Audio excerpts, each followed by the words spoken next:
On today's show, we interview Ken Schmidt, the man responsible for helping to turn around Harley-Davidson. How in the world did he fix a company stereotyped as being the product of choice for thugs and criminals? How did he change people's perception about Harley-Davidson only building junk bikes? How did he convince the dealerships to take their quality to the next level? On today's show, Ken Schmidt explains why businesses that live by products will die by their products. He explains why most people don't fill out surveys, but will tell you how to improve your product or service if you are physically standing next to them and asking them sincere questions. He explains why the vast majority of social media marketing is a complete and utter waste of time. He explains why meeting people's expectations is a direct path to extinction. He explains why people are not loyal to products, people are loyal to people. He explains why Harley-Davidson does almost everything differently than everybody else. All of this and much, much more during this 1 hour of power interview with Ken Schmidt, the man who successfully turned around the Harley-Davidson Motor Company. Some shows don't need a celebrity narrator to introduce the show, but this show does. 2 men. 8 kids, co-created by 2 different women. 13 multi-million-dollar businesses. Ladies and gentlemen, welcome to the Thrivetime Show. Now, 3, 2, 1, here we go! Started from the bottom, now we here. Started from the bottom, and we'll show you how to get here. Started from the bottom, now we here. Started from the bottom, now we here. Started from the bottom, now we here. Yes, and yes. Thrive Nation, ladies and gentlemen, family and friends, good-natured people of importance. On today's show, we are interviewing one of the most outspoken and proactive thought leaders on the planet. As the former director of communications for Harley-Davidson Motor Company, this man played a very active and critical role in one of the most celebrated turnarounds in American corporate history. And now he's made a big mistake by agreeing to join us on the Thrivetime Show. Mr. Ken Schmidt, how are you, sir? I am way above average. Thank you. All right. Well, hey, your history is all online for everybody to see. So you're kind of a guy not in need of an introduction, but hopefully I introduced you to the non-Harley enthusiasts out there. But I'd like to kind of start by starting at the beginning. When you first joined Harley-Davidson Motor Group, could you describe the culture and the state of the company when you first got there?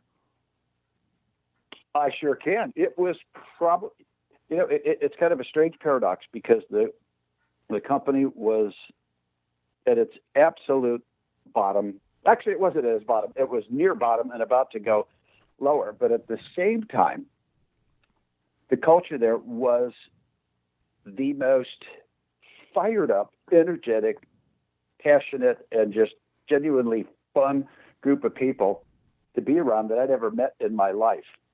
Sort of once we got the ball rolling, once things kind of bottomed out and we were on the way up, there was an energy and a life there that if I could bottle that, I'd be speaking to you from my own island somewhere. I mean, it was just that amazing to see and be around. What year was that, Ken?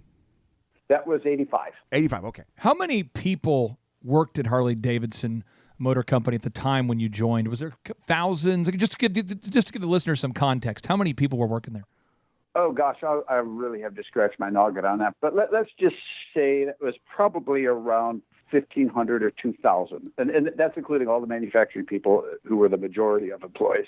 Okay, and for the listeners out there that aren't really as aware of your background as I have, as I prep for this interview, could you share what your role was like as the director of communications at Harley? What exactly did you do? What were you responsible for? It was a blast. I was hired to do 2 things, both somewhat similar and both incredibly different from each other. The first challenge was to, as it was written on my job description, improve the company's image. Way easier said than done. And then the second part of my challenge was to attract investors to the company. So if you know anything about trying to attract money to a business, you know that it's really hard to do when the overwhelming percentage of the American populace kind of loathe you, don't like you, and that was us. It was a failing seen as a failing business that catered to stereotypic outlaws, thugs, drug runners. I mean, that was the public perception of the company. So, to change the image of the company, it turned that around while at the same time getting people to invest, millions and millions of dollars in it. It was kind of a unique challenge. People would look at you and say, well, Ken, so you're saying that your company's known for working with thugs and drug runners and it's failing. I think I'll invest. Yeah. No, I mean, they say, go down to the cartel. You're obviously pandering to their people, so go get your millions from the drug lords in Mexico City. So you... Those are very profitable little market niches, I might add. But I'm kidding. So, I mean, I just think about it. One of our show sponsors, Paul Hood, he'll be on the show here in a little bit. He actually owns a Harley. A lot of our clients own Harleys. A lot of successful people own Harleys.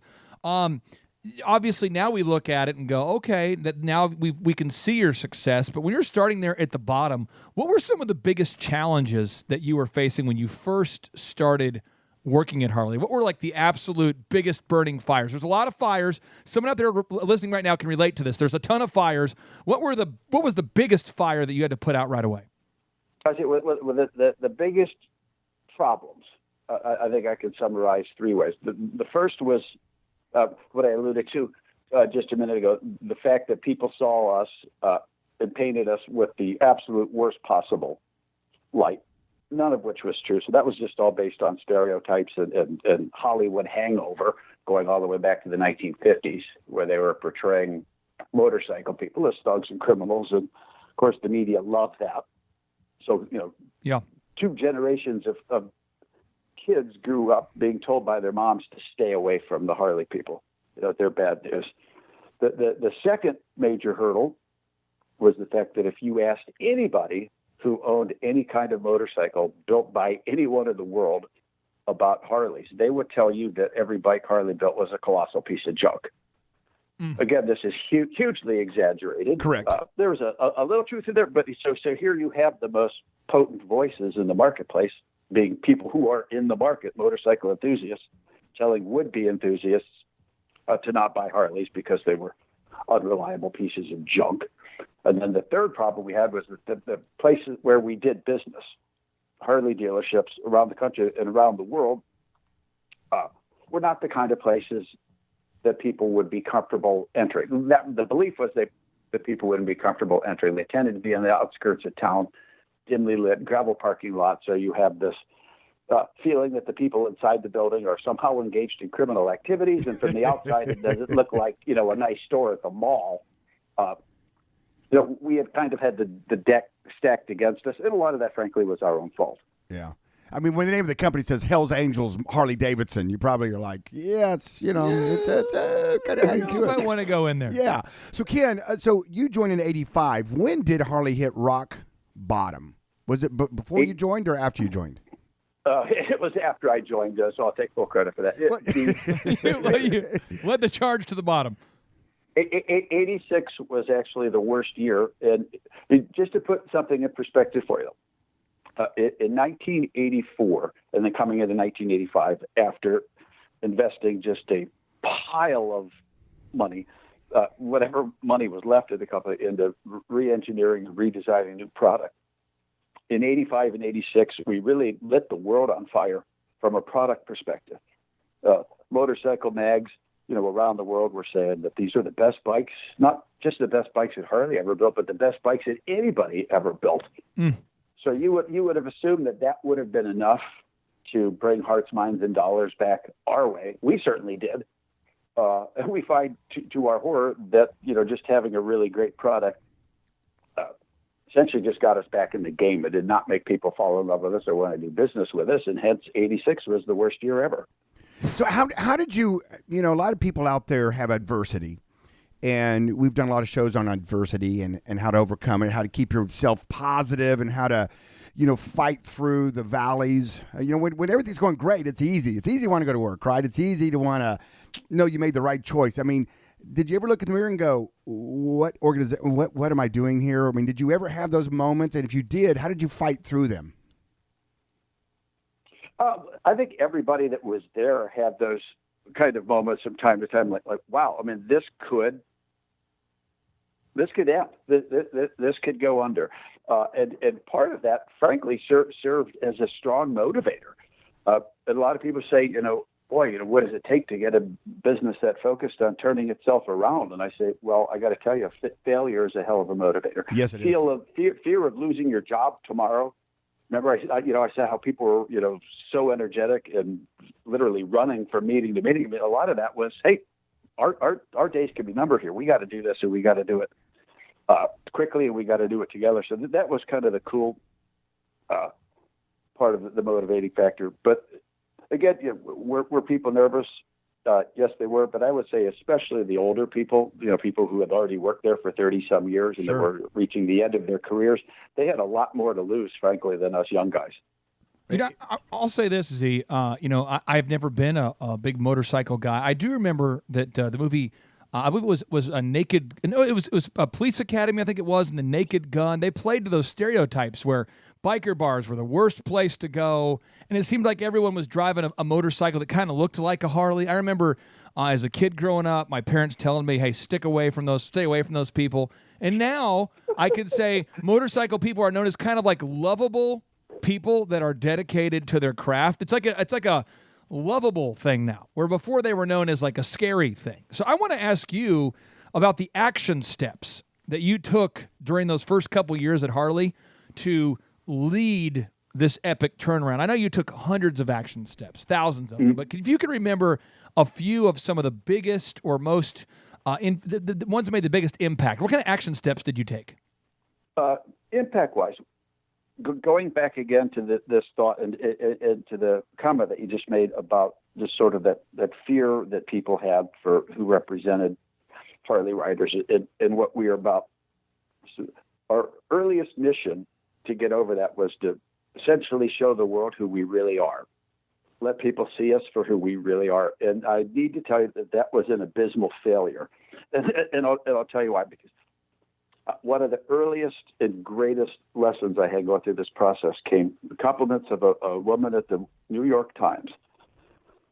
And I called her up and I was inviting her to come to a dealership so that, she could talk to some riders and, and see just what wonderful people we are. And she had nothing to fear. And she just cut me off at the knees. And she goes, I know what you're saying and I know what you're trying to do. And I just want to tell you, it's not going to work.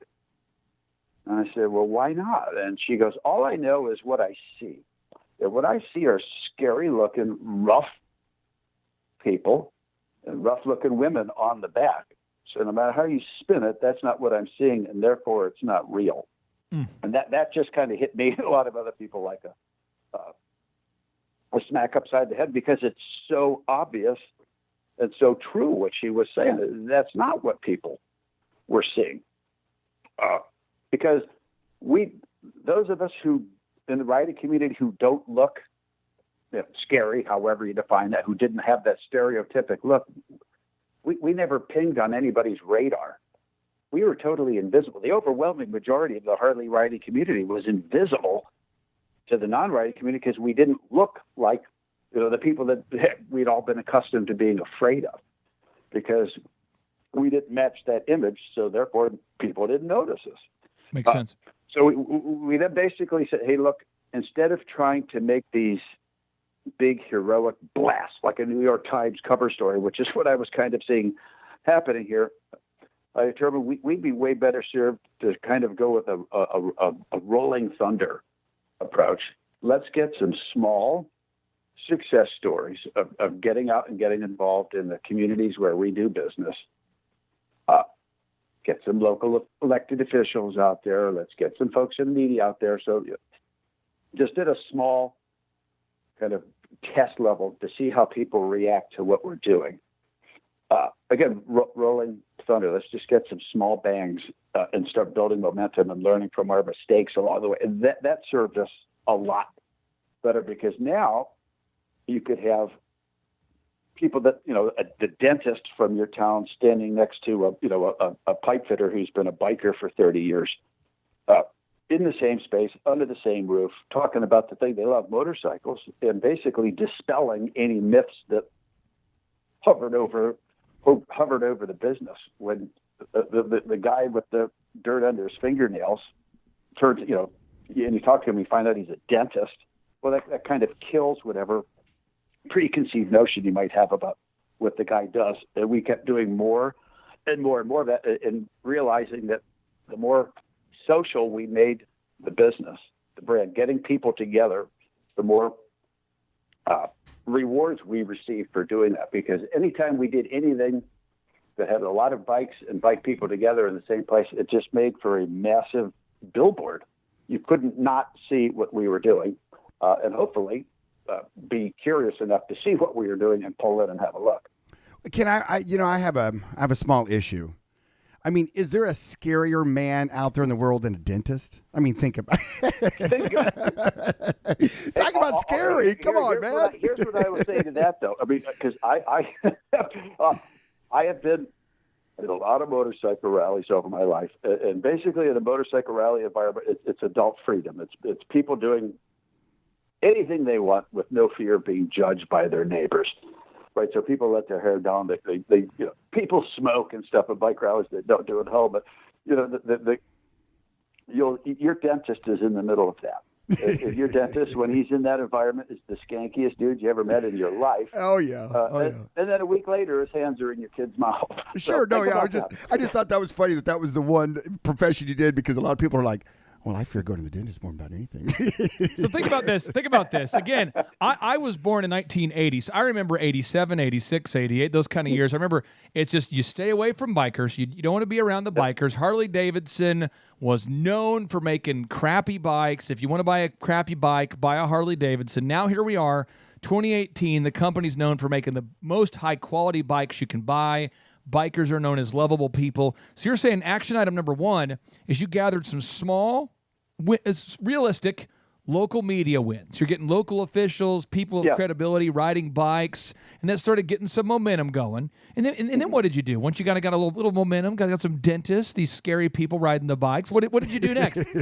Well, the magical thing that was happening here is that we were discovering, again, as I mentioned earlier, that we were bringing people together. Really positive stuff starts to happen for us. So why don't we make this part of our business? Why don't we make socialization and bringing people together one of the pillars of the business? And Harley dealers around the country began sponsoring chapters of what we call the Harley Owners Group, a social club built entirely of Harley-Davidson owners, a social organization that would typically meet once a week, once a month, over the winter months, at the sponsoring dealership, where they, plan parties, events, fundraisers, things that social clubs do, but everything involving motorcycles.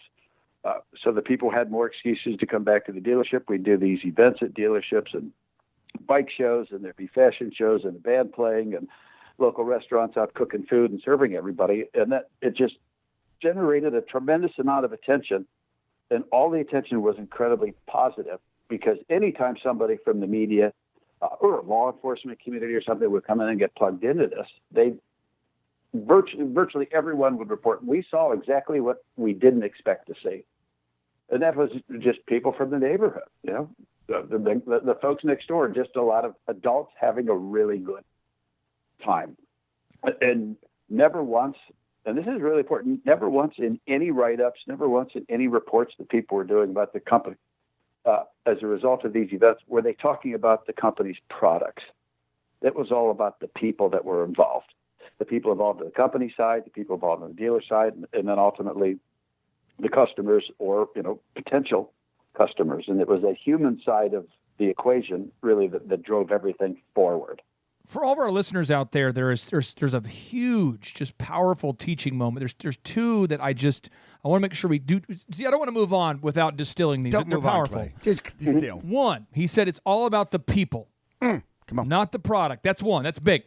The second thing is, you mentioned earlier that here in 1985, you joined Harley-Davidson. You're leading this turnaround charge.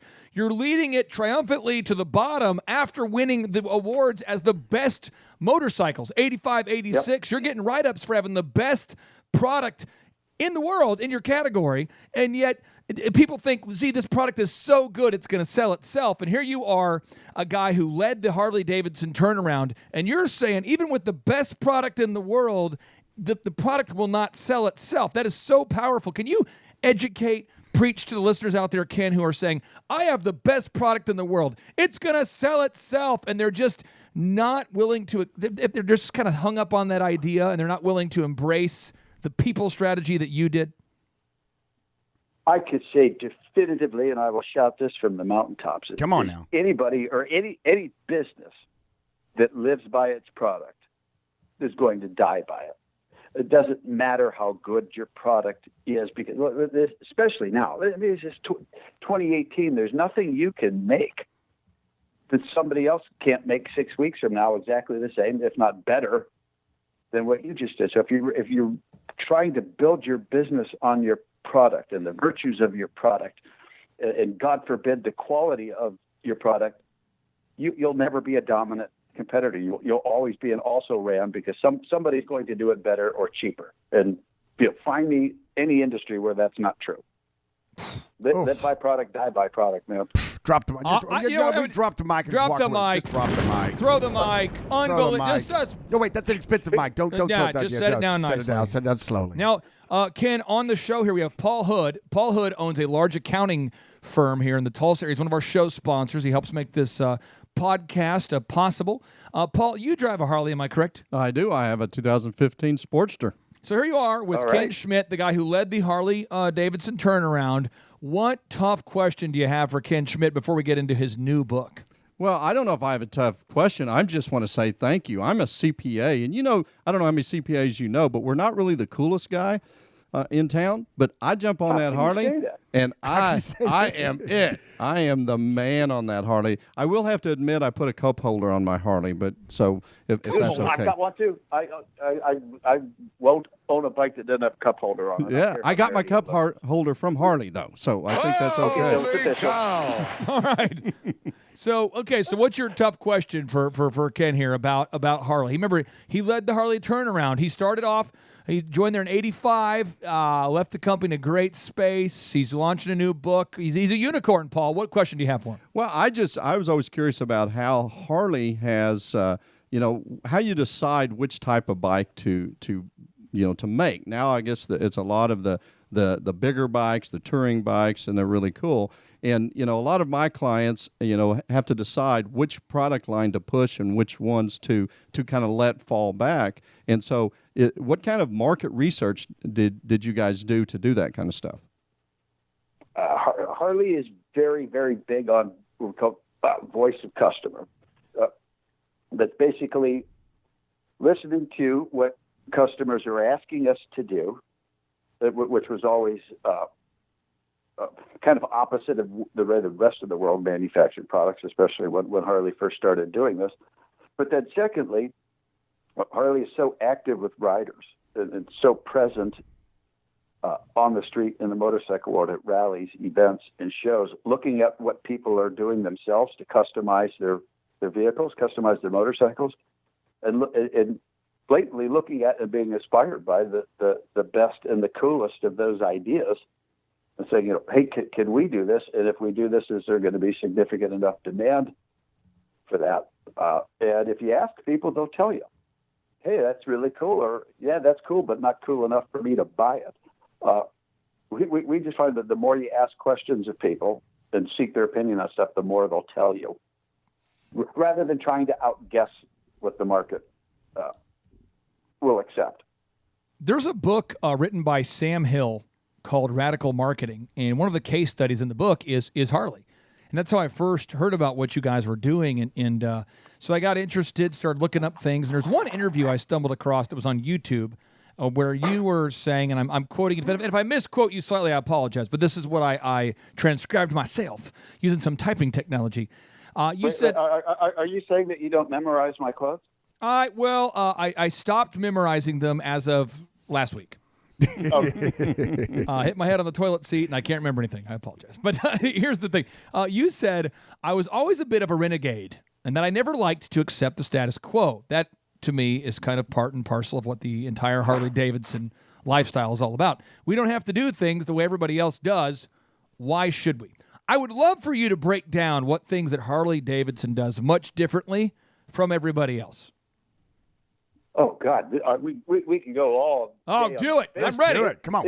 If you want to look, let's just look at the bike industry in general, because a lot of this we can then extrapolate to all businesses.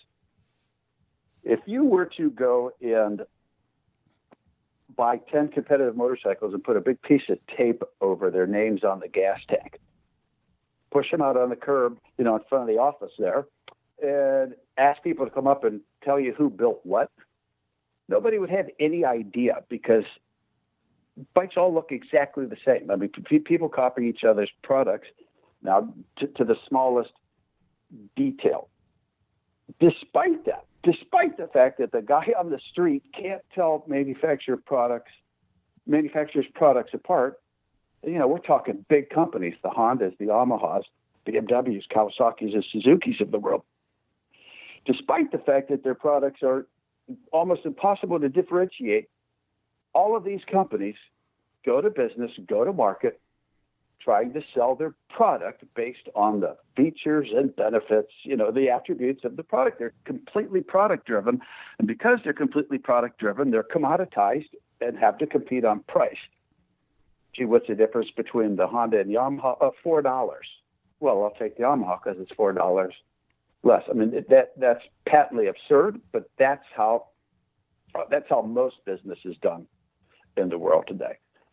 Harley's not about shoving the product down your throat and discussing the various features and benefits of the product. Harley puts its emphasis, its focus on you, the rider, the potential rider.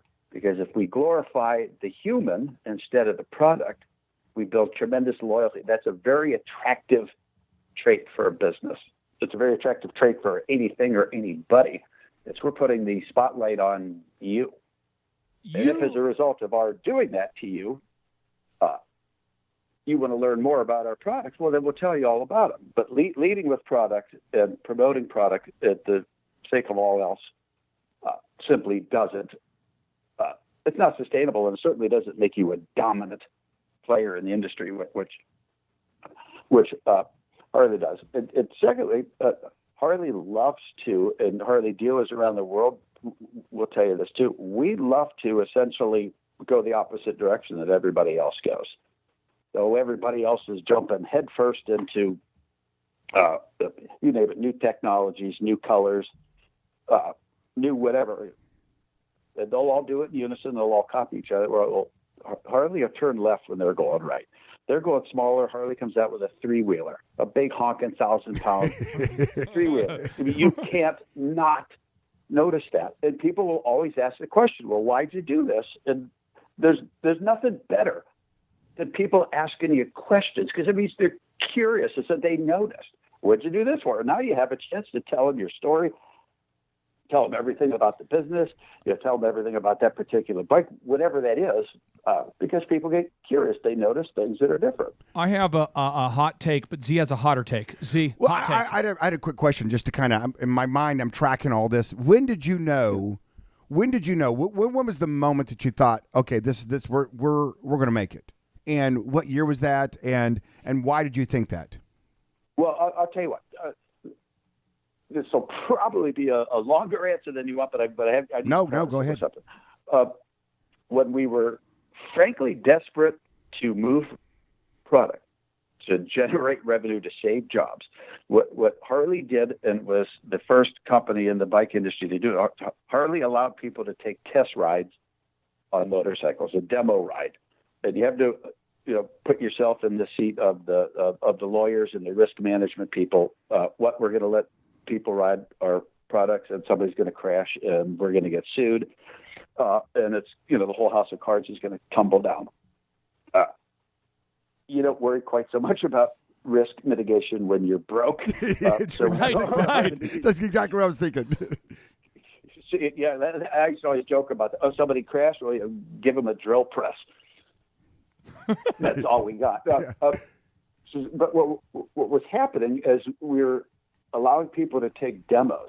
Is we made a kind of amazing discovery that we hadn't planned on making. And the discovery was, if somebody would get off the bike after taking it out for a 10 or 15 mile ride, we'd ask everybody the same question. And the question is, what would we have to change on this motorcycle to make it perfect for you?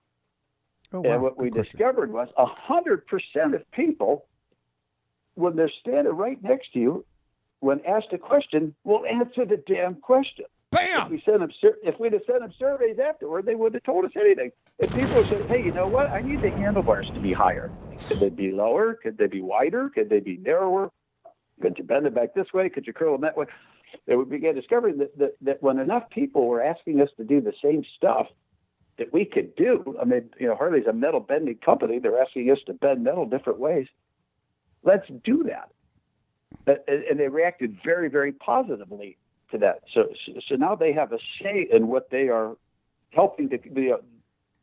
They're actually helping to create their own motorcycles. They're involved in customization. They're involved in the design process, if you will, of the motorcycle. And as that started to gain not just momentum in the marketplace, but tremendous awareness. All the bike magazines and the Forbeses and the Fortunes and the Business Weeks of the world were writing about this, because really nobody was doing this, certainly at the level that we were, getting people involved in the process and the design process of the product. And at the same time, really humanizing, putting human face on our business. It's us standing out there toe to toe with riders. You could sense a tremendous momentum change starting to grow in the market. A lot more ink in bike magazines, a lot more people, showing up on their imported motorcycles to take a demo ride on Harleys, and then coming back 2 weeks later and buying one. We started connecting the dots and saying, like, holy cow, this stuff is actually working. We got to do more of this. Sales began ticking up, and then suddenly sales just shot like straight up. People talk about like a hockey stick. Well, this was just like straight up. It was explosive growth in the same markets where 2 years prior we couldn't give stuff away. Yet another. This stuff is working. Yet another powerful teaching moment I want to make sure the listeners get, because I read a case. I'm so honored to have you on the show. I'd read this case study in 2000, and again, it's called Radical Marketing, and it was a case study on Sam Adams beer. It was on Anheuser-Busch, it was on the Grateful Dead, and it was on Harley. And one of the things it talked about was that you crazy guys actually asked people to their face, how can we improve the motorcycle? And I ran a company called DJ Connection Kin, and before I sold it, it was the largest wedding entertainment company in the country. And I would email brides surveys, mail them surveys, and I never got them back. And if I did, it would always be the good ones, like, oh, you guys are the best, something vague. But I started calling people as a result of reading this book and hearing what you guys were doing. So I'd call the bride and say, hey, I'm just making up an example, but Karen, your wedding was this week, 2 weeks ago. I wanted to make sure you're happy. And I wanted to ask you, what could we have done better? That was my question. What could we have done better? And they go, oh, okay, well, the one thing, I think your linens could have been a little nicer, or I think your speaker could have been, it was a little too loud, and I was asking, how can I improve? I wasn't sending them on a scale of 1 to 10, how would you rank us? Thank you. Bye. Right. I was asking, how can we get better? And I was amazed by the customer gave me all of my improvements, where my entire team, we would sit in the office and have just remarkably stupid ideas that I was coming up with because I wasn't asking the customer. Could you educate somebody out there who has a business? We have a lot of listeners out there that have companies with more than 50 employees, and they're in there having these think tanks with their employees. They're having their meetings, and they got a lot of employees chiming in, but they're not asking customers. They're sending out surveys via email. Could you encourage somebody out there who kind of walk somebody through why it's so important to ask physically as opposed to just sending out email surveys? God, the benefits are so huge. First of all, it shows that an effort is being made. Surveys, things like that you get in the mail, or that you get emailed to you 2 days after you've done something with a business, or as a hotel or a flight, or one of these Net Promoter Score things or something. I mean, do you enjoy getting them? Nobody enjoys getting those. They're right. An irritant. It's like, what the hell are you doing bothering me today, asking my input on something that's not going to help me in any way? Right.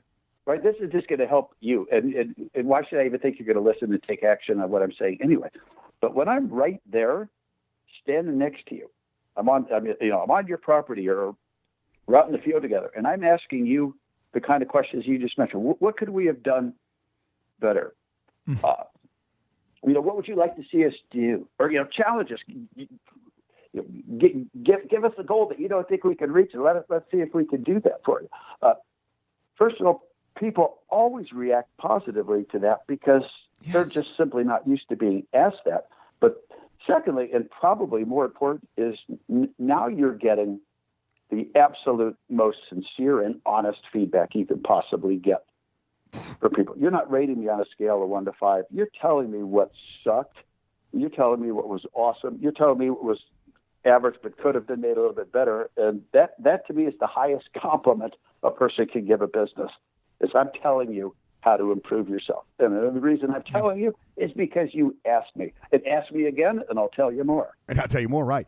So I'm just curious now, what was the number one thing that you changed due to asking the question that helped drive the sales? Can you think of that? Was there one thing that you went, this was the most talked about? Quite honestly, I would say handlebars. Okay. Because handlebars are, if you look at a bike handlebar, it's like a bent aluminum tube, just like, on the front of your bicycle when you were sure. a kid. Easy to make, easy to manufacture, easy to coat. We had maybe 12 varieties of handlebars when we started doing this. And now there's as many varieties of handlebars as there are, people out there riding. It's easy to do, easy to make a few phone calls, get a few engineers designed, start bending in different ways, and then just seeing how rapid the response was to that. Hey, people, and again, it wasn't just, hey, that, now there's more options of handlebars. It's, hey, there's more options of handlebars because Harley asked people how they wanted it bent or how they wanted it shaped, and Harley did it. Paul, you have a hot question for Ken. Yeah, Ken, Paul Hood here again, CPA. The thing that the whole test drive thing to me is brilliant because of the type of product you have. To me, I have zero desire to own a motorcycle, but I have massive desire to have a Harley. And I think it's because, to me, a motorcycle, traditional motorcycle is, okay, I'm going to go from here to work. It's just a means to get there. But a Harley, it's about the journey. It's about, I go out in my garage literally when it's cold and just start my bike just to hear it. I have recordings on my phone right now of my bike running. And so it's the emotional, it's the sexiness, it's American, it's standing out, it's flexing your muscles. And so my question is was that a part of your thought process to get people to buy, to be able to test drive? Because once they climb on top of that bike versus, to me, the rest of them are like mopeds. I mean, why own something like that? So, was that part of the process just to say, oh my gosh, there is no comparison? We like to think that there's no comparison, but I think the bigger story here, Paul, is the overwhelming majority of people who own a Harley buy one. Own it because a friend or friends or people that they know essentially talk them into it. It's, oh, you need to do this. You need to get a Harley. How come you don't have a bike yet? You got to come out and ride with us. It's so much of the ownership experience in the Harley world is based on the social side of the sport. It's the activities, it's the clubs, it's the organized events.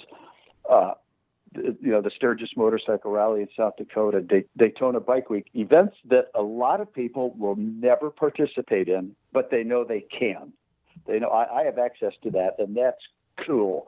That's a huge part of it. But then the second part of it is the overwhelming strength and notoriety and respect for the brand, so that when you and I know you know what I'm talking about here, Paul, when you roll up to a stop sign and you rev the motor, you rev the engine, and everybody looks at you, even if it's just for a second. They're giving you the quick eyeball, And that tells you, hey, you know what? I'm pretty damn cool. That's People right. are checking me out. They're checking my bike out. I owned other brands for years, and people didn't check me out on it. So, I'm riding something that people respect and think is cool. Therefore, that makes me cool. If you want to be even cooler Thrivers, what you got to do is you got to not only have a Harley maybe, but maybe you're saying, you know what, I don't have the money to buy a Harley right now, or maybe I already own a Harley. But if you want to be the coolest guy in the room, you got to pick up a copy of Ken's new book, Make Some Noise, The Unconditional Road to Dominance. You're reading that on an airplane, people go, oh, wow. Can I touch your body? You're so cool. I just want to be in your aura.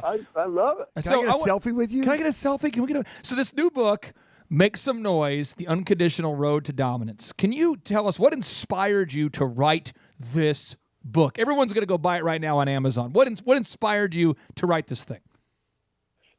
A couple of things. One is I have witnessed, as everybody has, the really sad movement of businesses backwards. And what I mean by that is this commoditization of everything, where you can't tell any businesses apart anymore. And the businesses that are out, everybody's trying to, compete with their product or compete with price, and they look exactly the same this year as they did last year. What I'm saying is, why would anybody choose to, be a drone, be stuck out on the freeway, go in the same direction that everybody else is, essentially, stuck in traffic when there's a million side roads that you could pull out on that are a hell of a lot more interesting, a lot more fun to ride, and it will make you different and make you stand out and make you dominant. So I wanted to write a book to essentially show businesses and individuals how to improve their competitiveness using techniques that aren't taught in colleges, aren't typically thought of in businesses, but absolutely positively work. So I sat down and wrote a book to show people how to do this. Chapter... And you know what? It doesn't involve social media in any way, shape, or form. Social media is the devil in a snake oil. Social media is the devil. It is snake oil. That right there was a hot take. I want to have you break it down. What do you mean by that? This feeds back into the comment I made a minute ago about businesses being drones.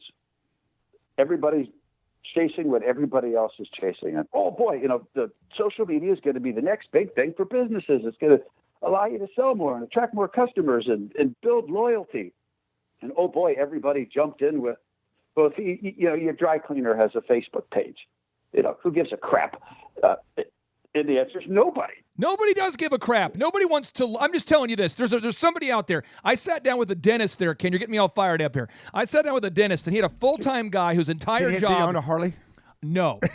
I'm not kidding. His entire job, he had a person, her full-time job, and their job was to post pictures of something related to dental and then write like this tip, like, in order to improve dental health, what you want to do is floss using the, and I'm going, how many hours a week are you devoting to this? And he says, oh, we're at about 25, 30. We got this full-time person. They write these blogs. And I said, would you or anybody that you know ever read a blog related to dental care? And he goes, well, no, but I think research has shown that it's important to be active. So they have a person now commenting and liking and going back and forth. And after about 6 months of tracking, he realized, Clay, I have had no business from this that I can track.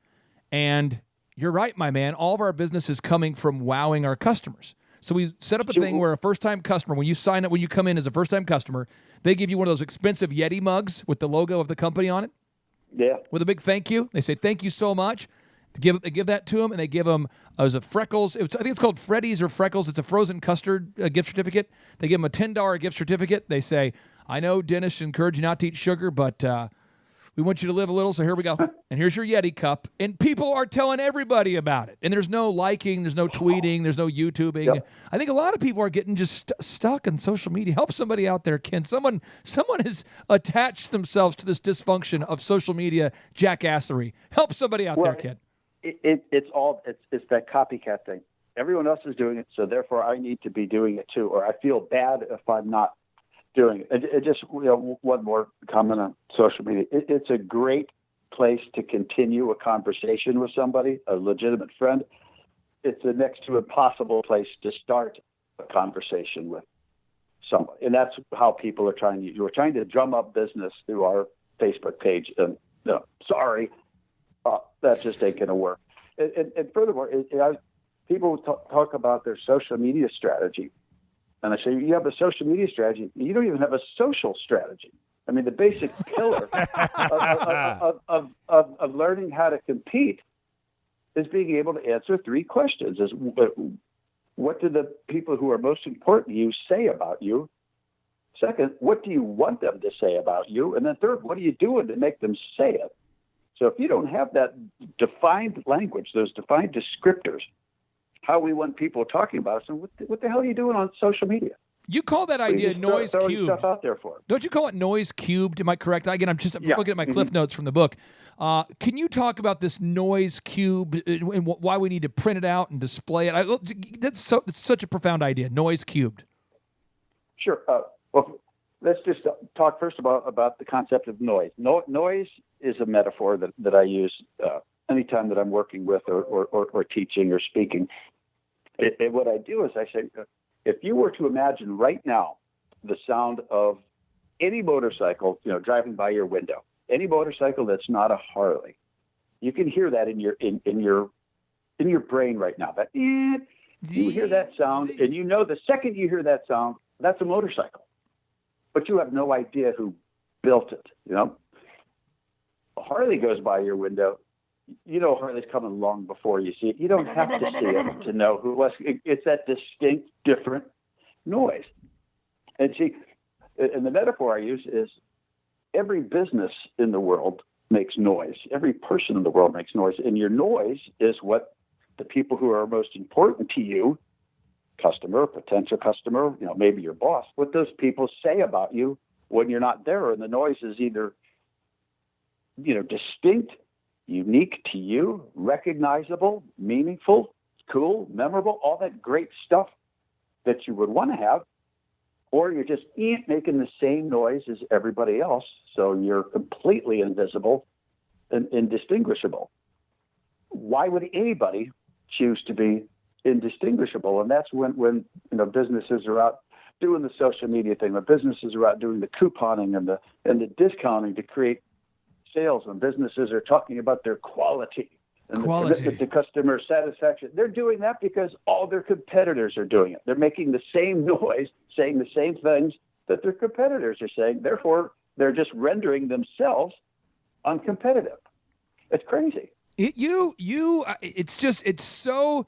See, I hope that our listeners, we have hundreds of thousands of people that listen to this. I hope everybody out there gets out a pen right now and you write down what are we doing that's different from everybody else? What noise are we creating? What is our purple cow in the field of brown cows? What can we do to stand out? In chapter 3 of your book, you titled this chapter, Truth in Packaging, Italian Style, Managing Positioning and Narrative to Dominate. What's this chapter all about? That's really a discussion on positioning. It is not. I don't look at positioning the way a lot of other businesses do, because most people, you say, how's your business positioned, and they'll say, it's all about great products and great people, and then you kind of you have to fight yawning in their face when you hear that stuff. I say, who understood positioning really well was Fonzie. Remember Fonzie on Happy Days? Hey. So what was Fonzie? What was Fonzie known for? Fonzie was cool. And how did you know Fonzie was cool? Because Fonzie said he was cool. Because everybody who knew Fonzie said he was cool. Because everything Fonzie did was cool. Nobody saw him ever doing stuff that wasn't cool. So Fonzie is well positioned. He's defined the niche. He's defined who he wants to be, how he wants to be seen, but he also lives that. His behavior backs that up, so that when other people are describing him, they're describing him the way he wants to be described. That to me is good positioning. It's how do we want people to describe us? What are the specific words we want people to use that are ours, that are meaningfully and memorably different than our competitors? And more important is what do we need to do as a business to ensure that the people that we serve, the people who report to us, are talking about us and using that specific language when they're doing it. And it's a lot easier than it sounds. Ken, each of us have one final hot question for you. I want to respect your time while also passively aggressively trying to steal as much of it as possible. So Take as much as you want, man. All right. So the notable quotable I want to break down from your book. This is the one that I heard you say in a talk, and then there was a parallel quote in the book. And so this is my from the interview where I watched your interview on video. You said, meeting expectations is a direct path to an extinction, as far as I'm concerned. Again, meeting expectations is a direct path to extinction, as far as I'm concerned. I think a lot of people, though, feel like meeting expectations is the key to growing a company. You need to set expectations and meet it. Dr. Z has taught me this many years ago about exceeding people's expectations. I'd love for you to break down, help all the listeners out there. Talk to us about the dangers of just meeting expectations. Well, the first thing is if you're making it an objective of the business to meet objectives, I mean, you're essentially writing your death warrant, because how do you even know what the expectations are? Because expectations evolve constantly. If I've done something for you that was great and I did it in 2 days, well, tomorrow you're going to expect that I do it in 1 day, right? I mean, expectations constantly change. And further to that point, the world has gotten so damn good at everything. I mean, there's not a lot of really bad businesses out there. Everybody's really, really good at what they do. Nobody's building crappy stuff. Nobody's not supporting what they sell. Nobody's not customer focused. They all say it. So we basically, as buyers, as potential customers, our lowest rung of expectation is that our expectations are going to be met, that we're going to get what we pay for, and that it's going to be good, and that the service is going to be good, and the people are going to be friendly, and all that kind of wonderful stuff. And what does that gain you? It gains you absolutely nothing. You've essentially hit the first rung on the ladder, and that's where you set your target. Giving the people the easiest thing it is for you to give them. It's not just a matter of meeting expectations. We need to instead focus on how can we surprise people and surprise them in ways that delight them. How can we do things for them that they didn't expect? Because it's the things that people don't expect. It's the surprises that they remember and that they talk about and that they come back for, a second, third, or fourth, fifth time. Here's your bumper sticker quote of the day. We're not loyal to products. We're loyal to people. What I mean by that, because we thought for years, the loyalty is all built on the motorcycle. No, the loyalty is, it's counterhuman to be loyal to a piece of hardware, to a thing. We're loyal to sources of joy and happiness and delight in our lives. People, organizations, and cultures that delight us, make us feel good, give us a moment of joy or happiness, even if it's just for a second.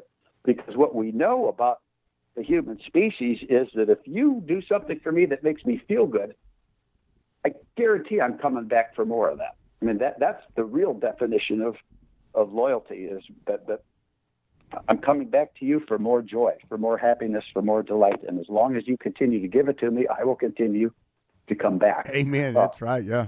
That's Powerful statement.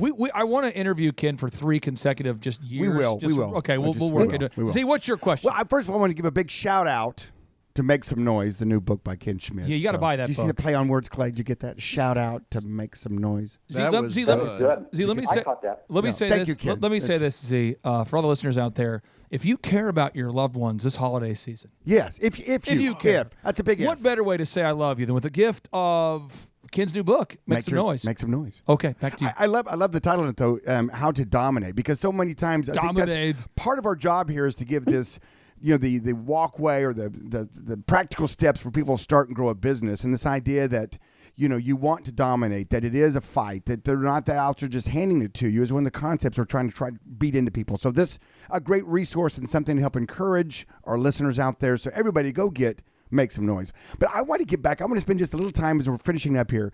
Ken, I want to go back on, you kind of glossed over a little bit, and I'm sure you've got some great stories about raising some capital, getting some money. Because we get a lot of emails, we get a lot of phone calls in our in-person workshops. We get a lot of people going, "Hey, I've got a great business. I need some capital. I need to go round up some money. How do I do that?" And so you had to have the door slammed in your face a few times, phones hung up a couple of times. I mean, walk us through a couple of the successes and a couple of the failures, because trying to gather money, as you said earlier, for a company that's not doing well is extremely challenging. So you may have had a secret move in there that you did, a little, backdoor secret move or whatever, but kind of spend a little time talking about that process, please.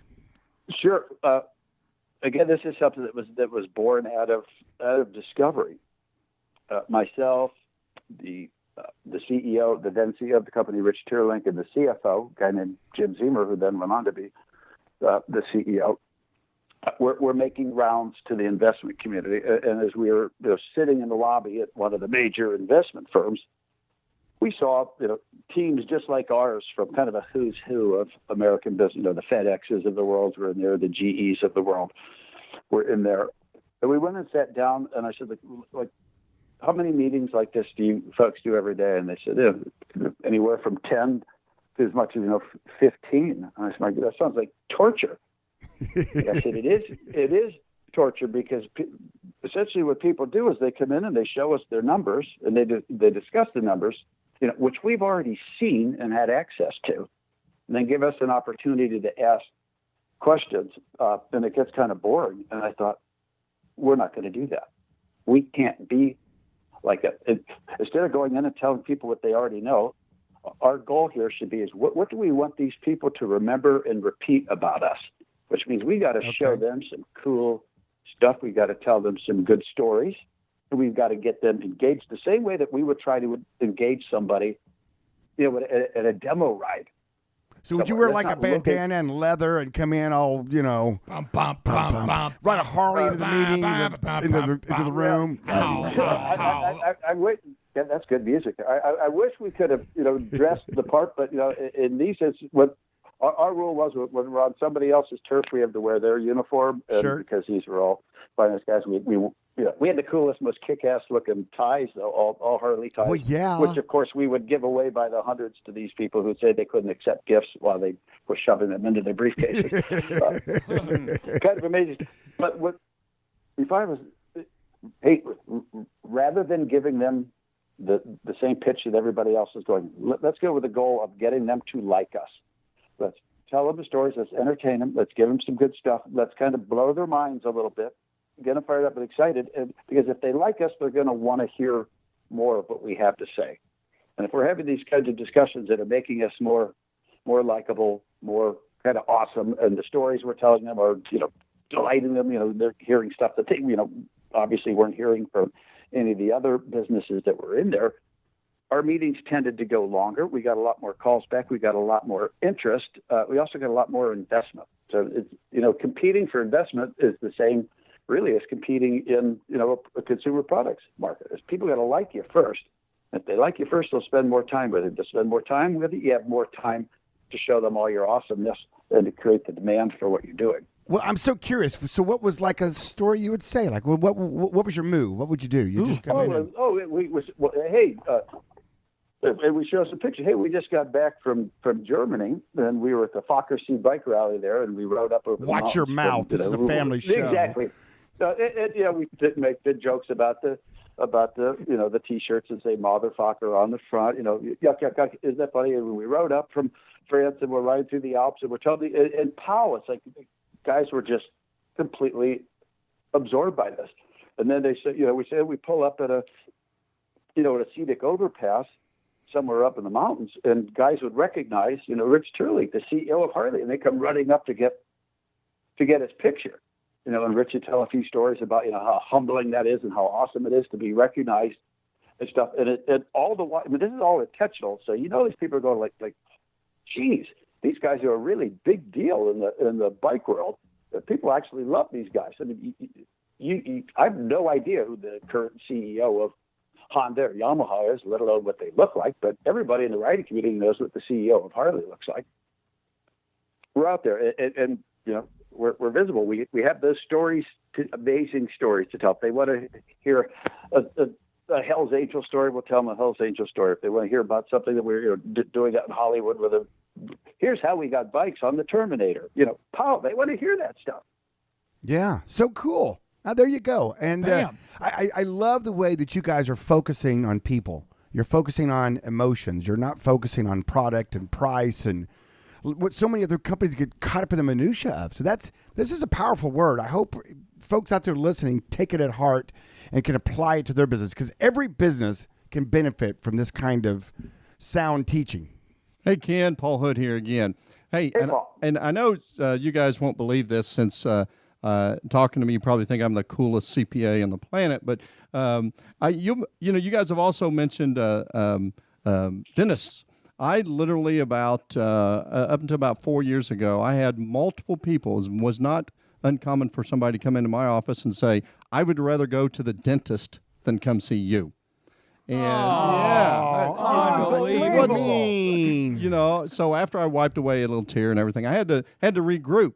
And I met Clay Clark, and he's my business coach. And one of the first things he told me was a Thomas Edison quote that said, "Vision without execution is hallucination." So my question with you, we went through the process of converting our practice from a product or a service type just delivery to more of a proactive planning. Let's use your numbers. Let's create wealth. Let's help clients keep more, save more, and protect more. But the issue is I can have the vision, and where my question comes in, I can have the vision, but I have to have my staff do a lot of the execution. So did you run into issues when you came in and you said, all right, we're going to make a change, we're going to do some things? Did you have issues with the old school way of thought, and how did you address those to get people to buy into the vision and move forward? Oh, of course there were obstacles. Anytime we tried something new, there were going to be naysayers and said that won't work, and here's why. And what I would say to that is, because the gentleman I mentioned earlier, Rich Tierlink, who was the CEO at that time, was a firm believer and disciple in this notion of every time we put people first, we get rewarded for this. He also understood that any employee at any level, at any business in the world, models the behavior of his or her superiors. We do what the bosses do. We do what they tell us to do only when they're looking, right? Otherwise, we do what they do because we want what they have. So therefore, it's the people that drive the process. I mean, competing to dominate isn't a marketing or sales initiative. It's business process. That's the overriding objective of the business is what do we need to do? Specifically, what do we need to say? What do we need to do to be dominant and to be crushing our competition out there?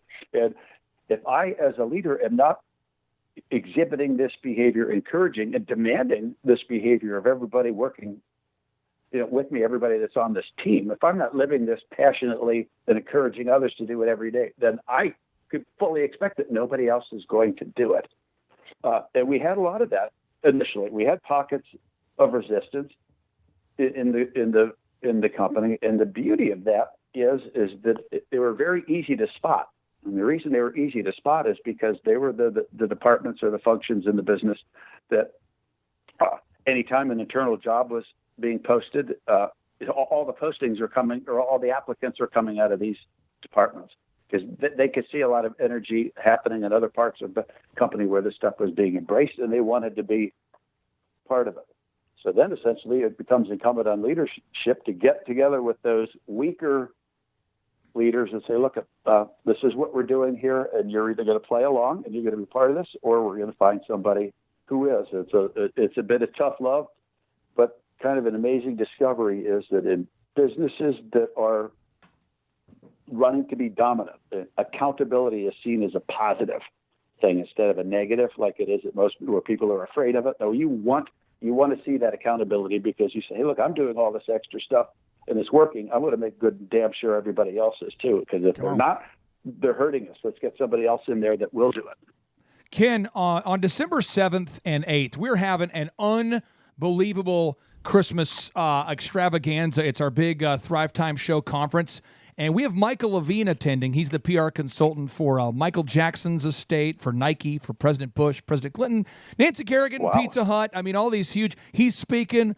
Z's going to be there. We're also having our huge Christmas party that night, Z, on Saturday. Yeah. So, Ken, if you At want famous, to, the Mayo Hotel, the historic Mayo Hotel. Historic. So if you want to fly to Tulsa, we'll put you up. We'd love to have you. If not, I respect the rejection. But if you're looking for something fun to do, it's going to be a Thrive Nation rally. We'd love to see you December 7th and 8th. Well, I guarantee you, I will force everyone to buy a book. and you can ride through the conference hall on a Harley. Absolutely. I'll loan you mine. I tell you what, you tell me whether where I will be there. Oh my gosh! Yes! Well, that just Yes! happened. That just happened. happened. Yes! That just happened. Here's the deal, Ken. It's December 7th and 8th in Tulsa, Oklahoma. We have about a 20,000 square foot facility, and it's at our home turf. It's our home court, and we have hundreds of Thrivers for all over the world. We have people from Florida, Guam, Canada coming. Canada. That's like a whole other country, isn't it? It's a whole other country. Yeah. Don't you know? Don't you know? Don't you know? Hey. And Michael Levine will be there. And now you'll be there, and I'll send you all the info. I love that you mentioned Guam right after Florida. Florida, Guam. Yeah. like I would have. Well, our last conference, we did the old game of who came from the furthest. And I'm going place. like, how many people are from California? Okay. Yeah. Oh, yeah. Florida, Texas, Canada, yeah. and then it's Guam. Guam. I love it. We have some South Koreans that are right now have called and have expressed interest in attending. So I'm trying to get the big. So I will when we get off here, I'll email you all the information. You give me their numbers. You give me the numbers of those guys at South Korea. I'll call them and tell them to. We'll recruit them up to Tulsa. I'll tell you what, I will send you the information after this. And seriously, Z and I will get you a hotel room there at the Mayo Hotel. And if you Google search it, it's Mayo. It's Mayo Hotel. And then on Saturday night, after the second day of the conference, that's when Z and I have our annual Christmas party. And Z, we're expecting 400 or 500 people at this party already. All of our employees are invited, basically, then they can bring a significant other.